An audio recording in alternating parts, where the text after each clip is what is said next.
Good morning. It's Tuesday, November 20th, 2018, which means today is the 20th anniversary of the International Space Station. I'm Leah Cheshire, and this is Dan Hewitt, and in just a few moments, we'll be speaking live with the crew on board the space station. We want to ask your questions, so comment below or send us a tweet with the hashtag SpaceStation20th, and we'll relay your questions to the crew. But first, let's take a little walk down memory lane. Again, it is the 20th anniversary now, so 20 years ago, on November 20th, 1998, the first element of the International Space Station launched. It took off from Baikonur, Kazakhstan atop a Proton rocket, taking only about 10 minutes to ride all the way up into its preliminary orbit, so that first piece of the International Space Station heading into space. And that would lay the foundation for one of the most complex international engineering projects in history. And now this was something, it was the culmination of work that was done for years and years by 5 different space agencies representing 15 different nations coming together for, again, one of the most complex tasks ever undertaken. And after that 10-minute ride and the first element, Zarya, the module that still consists on board the space station today, was in orbit, it was not alone for long. Less than 2 weeks later, a space shuttle mission flew into orbit with the next module to get added on board and got the first pictures from space of the International Space Station. It arrived with the Unity module, which would consist of the first piece of the US segment on the station, and kicked off what would be dozens of launches over many years to build the International Space Station piece by piece by piece. Now, these missions brought up all of these different components, building from that first tiny piece to a sprawling space station the size of a football field that we now have today. It brought up everything from new pressurized modules for the crew members to live in, giant solar arrays, the large truss structure which forms the backbone of the space station, new spaces for the crew members to live and work, to conduct research, to do spacewalks, all of these different activities that we now see every day on board the space station. And it was serviced by different cargo vehicles from all around the globe, all of the different space agencies sending these vehicles, and in the recent years, US commercial companies also sending stuff on board. And it's been inhabited now by people every single day since November of 2000. And since then, over 230 people have lived and worked on board the International Space Station, coming from 18 different countries. Using the space inside the space station, which right now is about the size of a 747, their missions lasted anywhere from just a couple of days to close to a year, as we had with the one-year mission with Scott Kelly and Mikhail Kornienko just a short time ago. But it wasn't just the people on the space station, it was also teams working all around the globe in mission control centers, in training facilities, getting these crews ready, and working hand in hand every single day. And of course, the main reason we have a space station is to do research and to develop new technologies as we begin to explore farther out into the space, not only around our planet, but well beyond.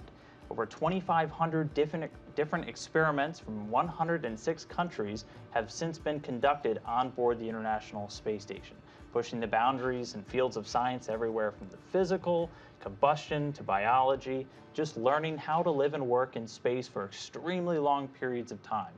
And then, of course, new research coming from commercial companies, academia, and other government agencies through the U.S. National Lab.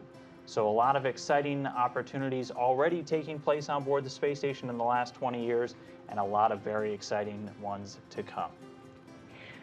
We currently have 3 people on board the space station: European astronaut Alexander Gerst, NASA astronaut Sarina Question, and Roscosmos cosmonaut Sergei Prokopyev. We're going to be standing by and waiting for a call with the crew on board the International Space Station, so don't forget to submit your questions so we can ask them live. That's right, we'll be getting that call in just about 30 seconds. These 3 have been on board the International Space Station since June earlier this year, and they're going to stay on board until later in December when they come home on December 20th. So we'll stand by now. We should be hearing from the Capcom and Mission Control momentarily. 10 seconds out.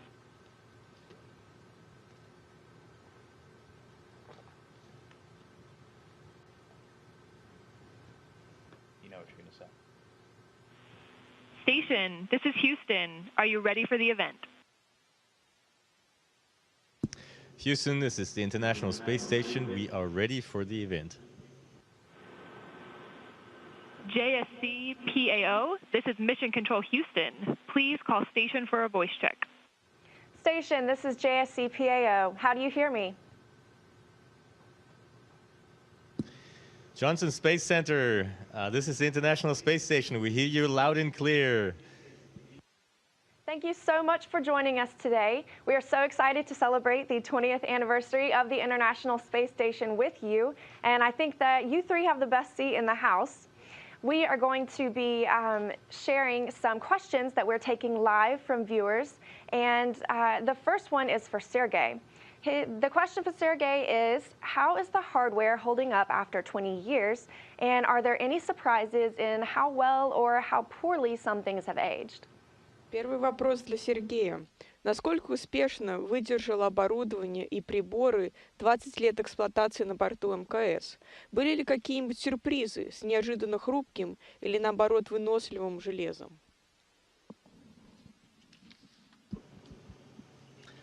Thank you for question. За 20 лет эксплуатации здесь очень много что поменялось. Можно сказать, осталась только оболочка, все остальное оборудование постоянно производится замена, либо его усовершенствование. Поэтому трудно сказать, что станция 20 лет назад была такой же, как сейчас. И надо сказать, что сейчас очень высокотехнологичное оборудование находится в обоих сегментах, что в российском, что в американском. И мы понимаем, что вот эти все совершенствования, они будут дальше продолжаться, и мы только надеемся, что все будет лучше и лучше происходить. Насчет хрупости этого оборудования, которое здесь находится, естественно, есть вещи, за которыми мы следим очень бережно. Есть определенные клапаны, которые требуют к себе особого внимания, потому что это безопасность станции. Мы за этим очень сильно следим и относимся к этому очень бережно. Поэтому станция 20 лет работает и, надеюсь, еще проработает как минимум 15, а может и больше. Hello, good to hear you. So yes, in 20 years, a lot has changed on board the ISS. I would say that only the casing has remained the same. The hardware inside has changed and improved, so it's hard to say that the station is the same now as it was 20 years ago. In terms of the technology, it's getting better and better. The quality is improving with each year, both on the USOS and on the Russian segment. And so we hope that it will just continue getting better with the years. In terms of any surprises, yes, there is a lot of fragile hardware on station, and we keep a close eye on that hardware. For example, some of the valves, we monitor them carefully because that affects the station safety. So for 20 years, the station has been great, and we hope that it flies just as well for at least another 15. All right, our next question came in from Athathon. This is for Alex, and it was, what advice would you give to any future explorers who want to be kind of floating where you are right now? I think the person who asked that question is already on a very good track because they're already participating in an event at the Johnson Space Center, so they're around in the community. And you are obviously a very curious person, otherwise you wouldn't be there. So those are already two really, really good starting points. I think what helped me was going through life with open eyes, very curious, and I didn't take no for an answer for many of my undertakings. Like if things got tough, I still tried to get to an answer if I was looking for one. If people didn't find an answer, I tried to find out myself. And also, I looked for opportunities to get, well, a little bit closer to one of my dreams. I had a lot when I was a child. I wanted to become a scientist, a firefighter, a train driver, and an astronaut. So I checked off several of these before becoming an astronaut. And every time I saw an opportunity in life, I gave it a chance. I didn't say, oh, maybe next week would be better. Maybe the chance will come again. Well, often they don't. So that would be one of my main advice points. And then Yeah, I guess, not every dream can become real, but you got to give it a chance, right? And because if you don't, it will never become real. And then I was one of the most surprised people when eventually I became an astronaut, because I always thought, oh, astronauts are superheroes and they can do all much better than I can do. Well, guess what? We're just normal people, and I just needed to learn that, to understand that everybody of you down there can do something better than anybody else around you, and if you use that talent, well, it might bring you here. A boy or girl, doesn't matter. You just give it a try. Thank you. Our next question is for Serena from J.R. Kraft, who wants to know what you think the next 20 years of humans in low Earth orbit will entail. Wow, that's a big question. Certainly to start with, we've had a lot of science going on in this orbiting laboratory for some time, and our science capabilities continue to increase. In fact, just a couple weeks ago, Alex and I installed the Life Sciences Glove Box, which pretty much doubled a lot of our capability in some areas. And I think scientists are just learning what this microgravity environment can do for their research. We've discovered that cells act differently, proteins act differently, they grow differently, the structure is different. And it helps them with their research in things like cures for cancer, cures against Parkinson's disease. And so this has been really exciting on this front, because this is right now is really the first time we're beginning to see some of this, and we realized that we could utilize this station for another 8 to 10 to 20 years as far as science is concerned. As far as humans living in low Earth orbit, we learn new things almost every month, every year. Humans react differently, we're all different, and so it's a constant challenge to see how long can we keep the human healthy up here. We do a very good job, and I think the human body does an amazing job of adapting to the microgravity environment. But certainly, I think these next 20 years, they're going to go by in a flash, because even for us, our 6 months have gone by very, very quickly, and we're continuing to learn new things every day. All right, we also collected a couple of questions on YouTube, and this one from Ellie is for Sergei. How do you celebrate holidays on the space station?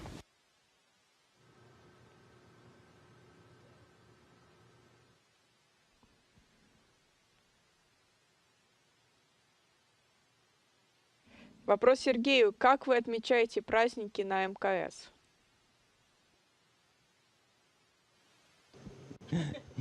Thank you for question.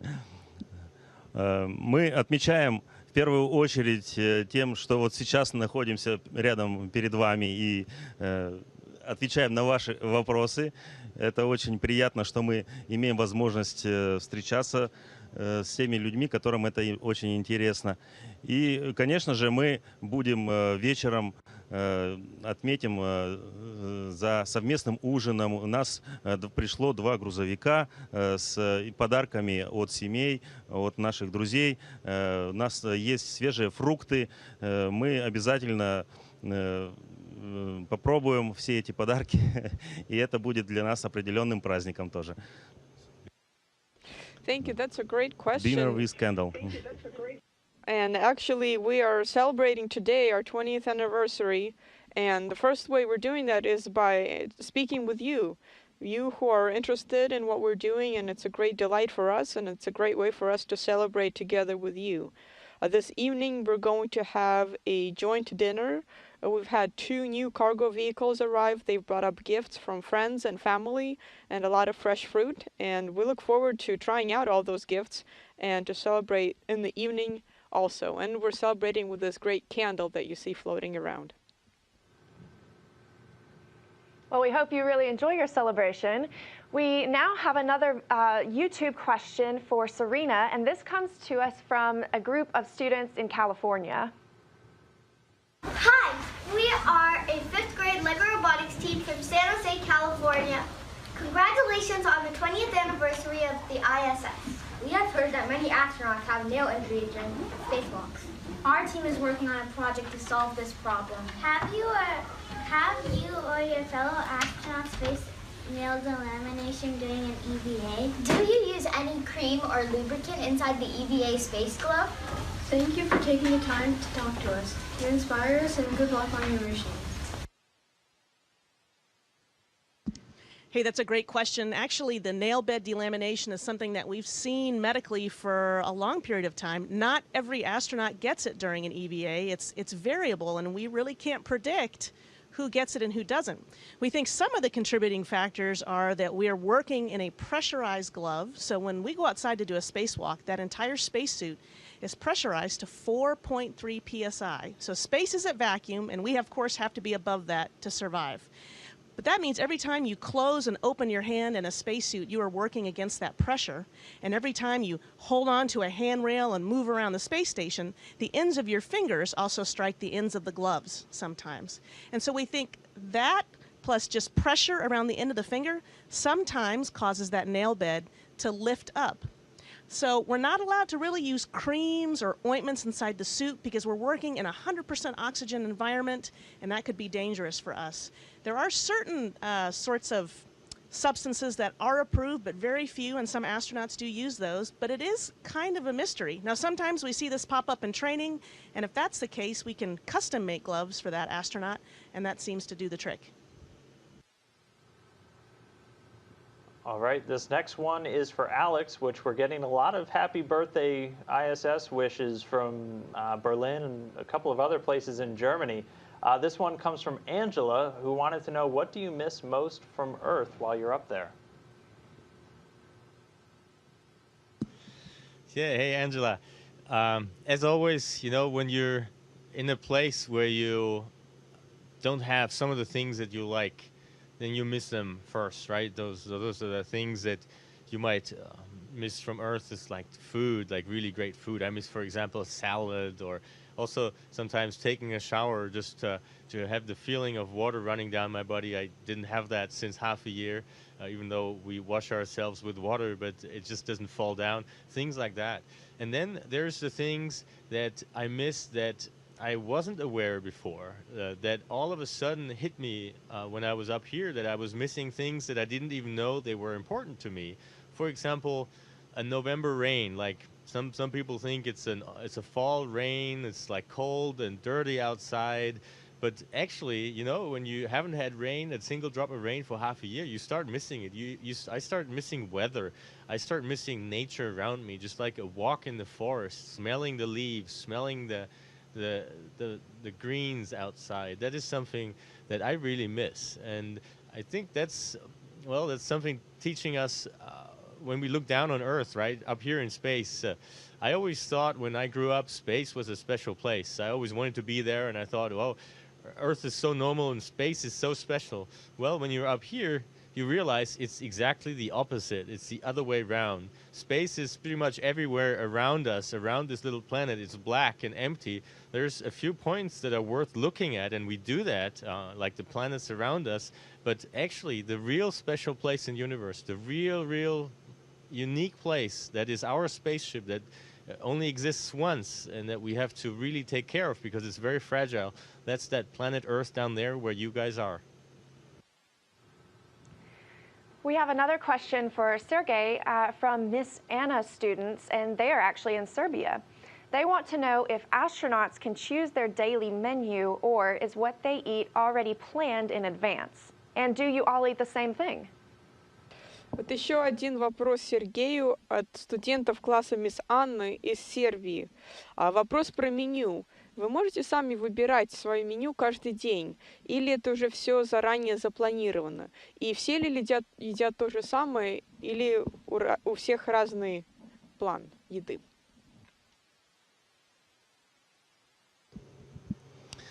Thank you, very good question. У нас есть определенный набор продуктов, который мы должны съесть за 16 дней. Что есть в определенный день, такого правила нету. Вернее, оно есть, но его, в принципе, никто не соблюдает. Мы все равно делимся с друг другом продуктами. Кому-то нравится одно, кому-то нравится другое. Поэтому жесткого меню у нас как такового нету. Особенно, когда приходят вот такие грузовики, как сейчас, мы можем разбавить свое рутинное, скажем так, меню на более интересные вещи, которые присылают нам с такими грузовиками. Спасибо. That's a great question. What we do have is a set of food items that must be eaten within 16 days. But we don't have a hard set rule about what to eat each day. Well, actually we do, but we don't really stick to it. The truth is that some people like some things, other people like other things, and so we always share and exchange the foods that we have, but we don't have a mandatory menu. And especially it's exciting when a cargo vehicle arrives, like it's happening now, because then we can change up our routine and have some of the special food items that come up only once in a while. All right, we have one more video that we collected on YouTube. This one's from Trudy in Germany for Alex. Hello, Alexander, Serena, and Sergei. My name is Trudy. I'm from Germany. I want to know why these numbers are mirrored. Happy birthday, ISS!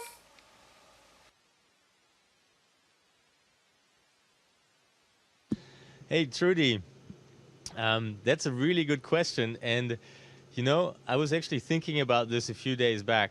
And I realized that I work with those spacesuits so much that I had actually forgotten if the writing was the right way around or if it was mirrored. So I went there and looked again. And you're right, it's mirrored. The reason for that is that the writing is meant for the person that's in the suit. So, for example, one of the things that I can change at the front of the suit is the cooling system. So I can change the temperature from low to high.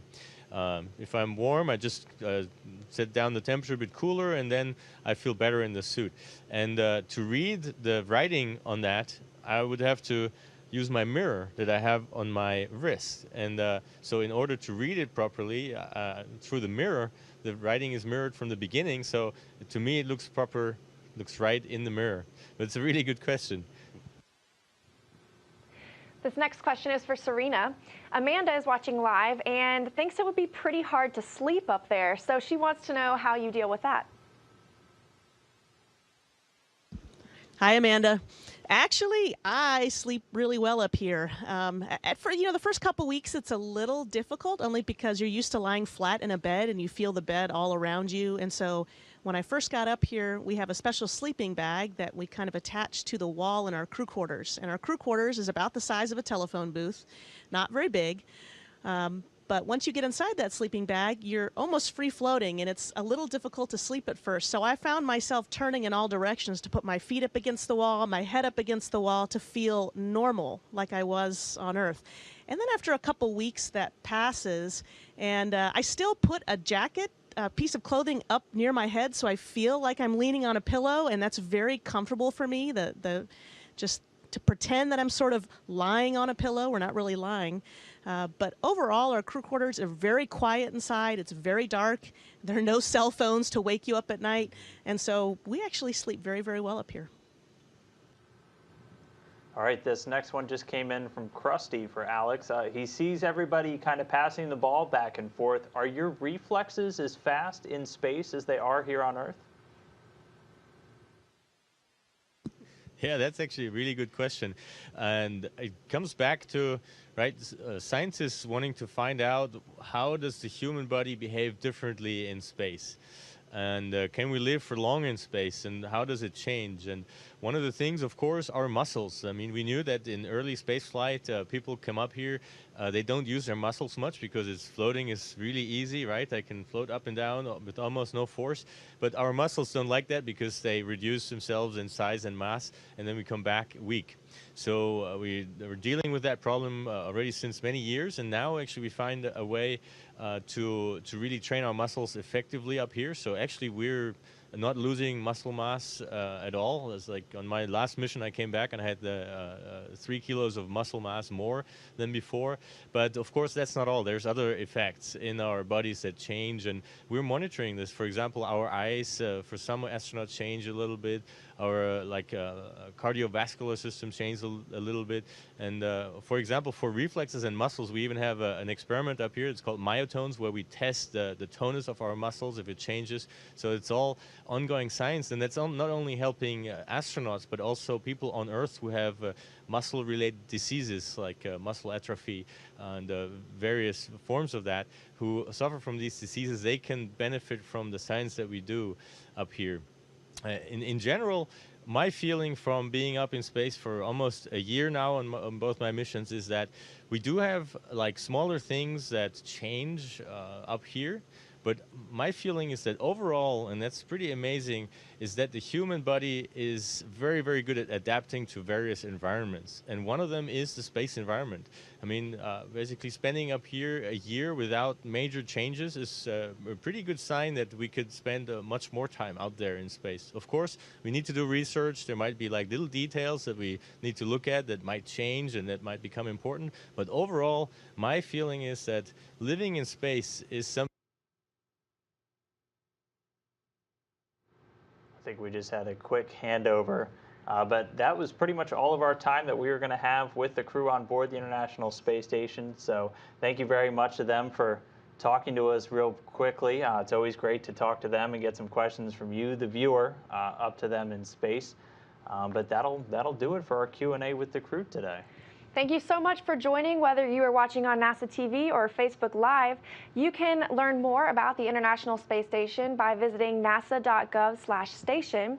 And you can also follow us online on Facebook at facebook.com/ISS, on Instagram at ISS, or on Twitter at space_station. That wraps up our time for today. We thank you so much for joining us for the 20th anniversary celebration of the International Space Station. Station, this is Houston ACR. Thank you, Johnson Space Center. Thank you, Houston.